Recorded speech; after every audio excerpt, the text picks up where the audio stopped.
Happy day to all. நானும் பார்த்தீங்கன்னா, அழுகுன தக்காளி, அழுகுன மிளகாய் எல்லாத்தையும் வந்து பார்த்தீங்கன்னா, தென்னை மரத்துக்கு கீழ உள்ள மண்ணில் வந்து போட்டுருவேன்.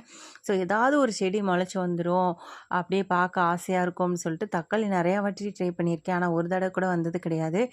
நான் வந்து மிளகாய் எப்போ போட்டேன்னு எனக்கே ஞாபகம் இல்லை. ஆனால் மிளகாய் செடி வந்து அதுலேயே மிளகாய் வந்தது பார்க்கும்போது ரொம்பவே வந்து ஹாப்பியாக இருந்தது. அன்னைக்கு வந்து பார்த்திங்கன்னா கிரவுண்டில் வானவில் வந்து வந்திருந்தது. ஸோ சூப்பராக இருந்தது. ரொம்ப நாள் கழித்து வந்து பார்த்திங்கன்னா வானவில் வந்து பார்த்து ரசிச்சுட்டு தான் வந்து வாக்கிங் வந்து போயிட்டுருந்தோம். பக்கத்துலேயே வந்து பார்த்திங்கன்னா கிரவுண்டு இருக்குது. ஸோ அங்கேயும் போய் பார்த்திங்கன்னா பாப்பா வந்து ஃபஸ்ட்டு டைம் வந்து விளையாட விட்டேன். அவங்களும் ரொம்ப வந்து ஹாப்பியாக விளையாண்டுட்டு இருந்தாங்க. போன வீடியோவில் பார்த்திங்கன்னா பாப்பாவுக்கு என்னென்ன டாய்ஸ் வந்து வாங்கினேன் அப்படின்னு வந்து சொல்கிறேன்னு சொல்லியிருந்தேன். அதில் வந்து பார்த்திங்கன்னா ஃபஸ்ட்டு இந்த ஏபிசிடி, அடுத்து மேஜிக் ஸ்லைடு, அப்புறம் வந்து பார்த்திங்கன்னா குற்றாலத்தில் வந்து இந்த பட்டர்ஃப்ளை வந்து உருட்டிகிட்டே போனால் ரெக்கையை ஆட்டுற மாதிரி வந்து ஒரு டாய் வந்து வாங்கியிருந்தேன்.